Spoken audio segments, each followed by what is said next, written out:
O Egito, sem sombra de dúvidas, é um dos locais mais misteriosos de todo o mundo, sendo palco de diversas descobertas absurdamente impressionantes ao longo de toda a sua história, né? E é claro que eu vou trazer algumas das mais surpreendentes no vídeo de hoje, então eu quero saber se você já se inscreveu no canal, se você já deixou o seu like e um comentário. Já fez? Então vem comigo porque eu sou o Thiago Tadeu e sejam bem-vindos ao Mundo Inverso.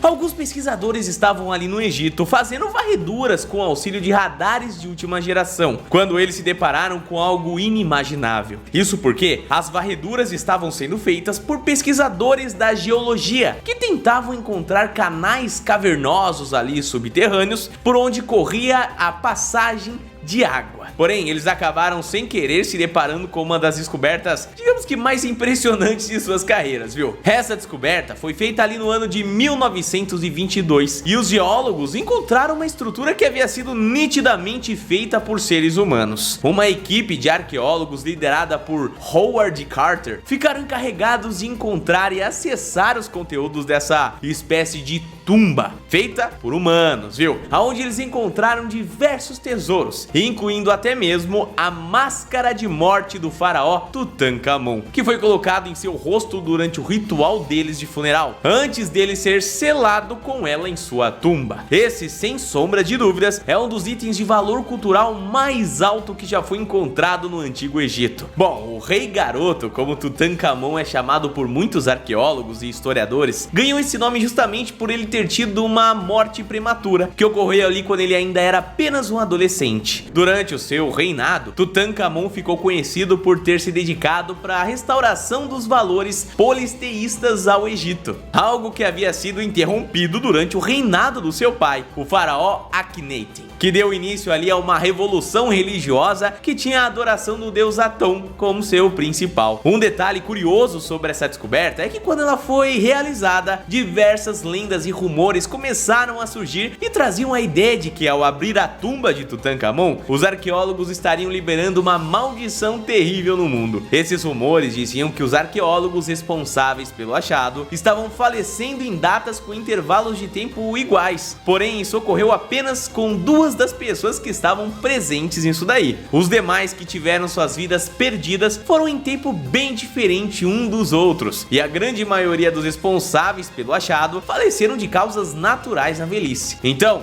não podemos dizer assim que a maldição aconteceu, né? A Pedra da Roseta foi um dos achados do Egito com maior valor para a cultura humana. Isso porque a pedra, que foi encontrada em 1799, continha em seu conteúdo um decreto feito pelo Conselho dos Líderes Religiosos que afirmava o direito do faraó Ptolomeu V a assumir o trono e poder e também, governar ali o Egito. Porém, o que realmente faz a Pedra da Roseta ali ser tão valiosa assim é que a pedra contém um decreto que foi escrito em 3 línguas diferentes: hieróglifo, demótico e grego. Só que, família, em 1799, quando a pedra foi descoberta, os historiadores humanos tinham apenas conhecimento da língua grega, ou seja, quando foram feitas as mais descobertas ali sobre as outras 2 línguas contidas nesse decreto, a Pedra de Roseta teve um papel crucial num processo de entender melhor a cultura e também o seu desenvolvimento, justamente porque o decreto foi escrito exatamente da mesma forma nas 3 línguas utilizadas. Outro detalhe curioso é que a pedra foi encontrada por uma companhia de cientistas que estavam sendo acompanhados por militares em uma expedição para o Egito, que foi liderada pelo próprio Napoleão Bonaparte. A pedra então foi levada para a França, onde acabou sendo capturada pelos ingleses durante uma invasão e armazenada em um museu britânico, onde se encontra até os dias atuais. Isso, no final das contas, acabou gerando um conflito diplomático entre o Egito e a Inglaterra, uma vez que os egípcios alegam que a pedra é um item muito importante para sua história e que ele foi roubado do seu território, pedindo assim que os britânicos devolvessem a pedra para eles, o que, claro, não ocorreu até os dias de hoje, né?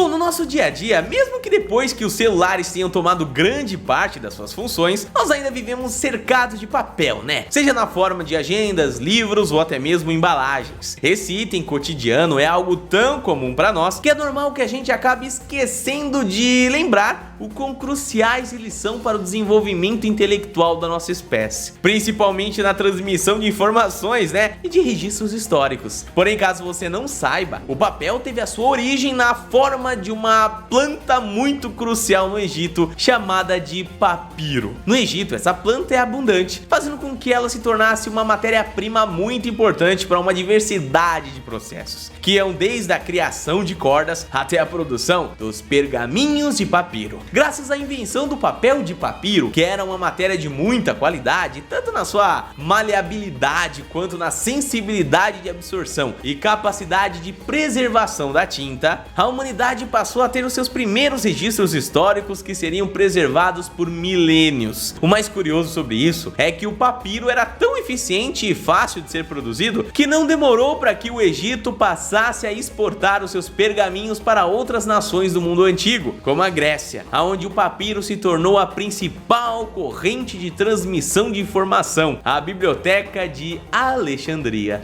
E o maior achado envolvendo papiros na história da arqueologia egípcia foi com os papiros de Oxirrinco, que foram encontrados por volta de 1900. Eles estavam nas ruínas da cidade de Oxirrinco, por isso, carregam esse nome. Naquele sítio arqueológico foram encontrados mais de 500 mil de fragmentos de papiro em diferentes estágios de preservação. Alguns ali estavam até inteiros, viu? Outros, claro, em pedaços, né? Só que a grande maioria estava muito bem preservada, principalmente ao levar em consideração de que estamos falando aí de documentos escritos há mais de 1800 anos no passado, ou seja, muito antigo mesmo, né? Neles haviam diversos tipos diferentes de texto, família, que variam desde registros de armazéns, plantações, até mesmo descrição de partidas de lutas esportivas ali e descrições de feitiços mágicos, como por exemplo um papiro que continha a descrição de uma magia do amor, que invocava a força de diversos deuses para, digamos que, queimar o coração das pessoas desejadas ali, né, por quem tava fazendo essa magia. Bom, estamos falando aqui, família, provavelmente da primeira versão da poção do amor, algo que se tornaria um conceito ainda mais famoso durante a Idade Média, né?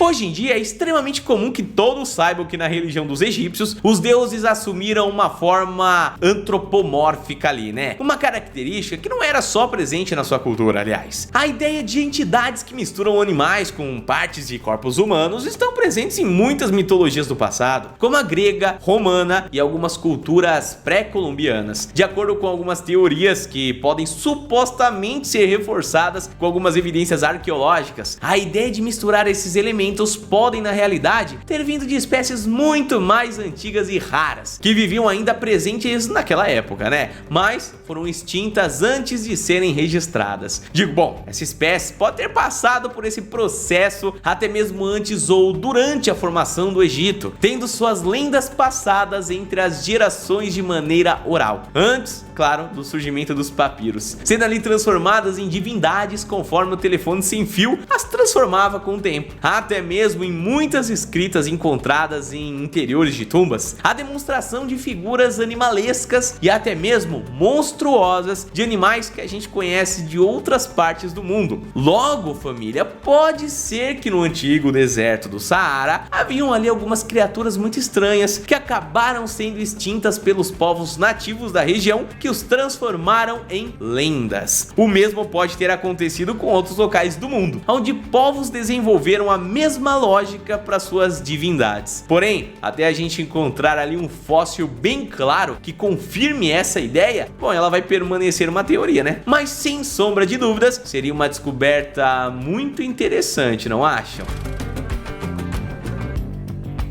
Todo mundo já sabe que as pirâmides de Giza são de longe o achado histórico mais importante do Egito, né? Como se fosse difícil deixar de perceber uma estrutura tão gigantesca quanto ela. Mas você ficou sabendo da descoberta de uma cidade inteirinha que ficava perto das pirâmides e tinha sido soterrada por completo? Bom, a cidade na real tá mais para uma vila, sendo ali uma região com algumas casinhas ali, onde há uma construção central com mais de 21 quartos, onde foram encontrados diversos artefatos feitos com dentes de leopardo, órgãos de gado e até mesmo focas. Bom, também foram encontrados elementos e medalhas que determinavam membros de ranking elevado ali do exército egípcio. Essa região, aliás, não foi descoberta assim tão recentemente, sendo achada por volta de 1988 e ainda está sendo revelada pelos arqueólogos que ficam ali removendo sedimento lentamente com seus pincéis, tentando manter tudo mais intacto possível. Aparentemente, segundo as hipóteses, essa pequena cidade ali não era uma parte do estado egípcio real, e que na realidade ela havia sido desenvolvida ali por conta da construção das pirâmides, mas era uma base de apoio, deu pra entender? Bom, eles imaginaram que durante esse processo as casas eram ocupadas pelos engenheiros e lideranças militares que estavam encarregadas da construção, onde eles supervisionavam e forçavam os escravos responsáveis por levantar as pirâmides. Um detalhe muito curioso sobre uma das descobertas mais recentes desse sítio arqueológico é que nele havia um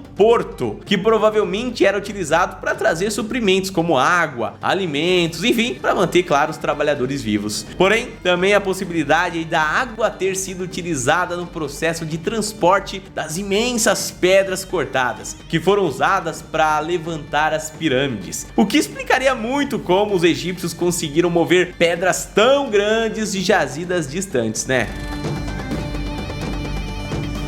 A tumba de Tutankhamon é provavelmente o achado mais importante na região conhecida como o Vale dos Reis. Porém, como seu nome sugere, ele não foi o único faraó que acabou sendo enterrado por lá, né? Na realidade, ao longo dos séculos, diversas pirâmides menores foram encontradas naquela região, que antes ninguém fazia ideia que existia. O mais curioso é uma tumba que ganhou o nome de KV5, já que ela foi a quinta encontrada no Vale dos Reis. Seu caso é muito intrigante, justamente porque ela foi descoberta há muito tempo, mas tinha sido pouco estudada, né, por acreditarem que ela era apenas menor do que realmente é. No entanto, em 1995, um time de arqueólogos descobriu que essa é a maior pirâmide que estava no vale, tendo mais de 150 corredores e câmaras espalhadas pela tumba, onde muitas delas estavam repletas de pertences e restos mortais de faraós. Segundo os estudos, os arqueólogos do projeto de mapeamento de Theban foram encontradas nas câmaras as tumbas dos filhos do faraó Ramsés II.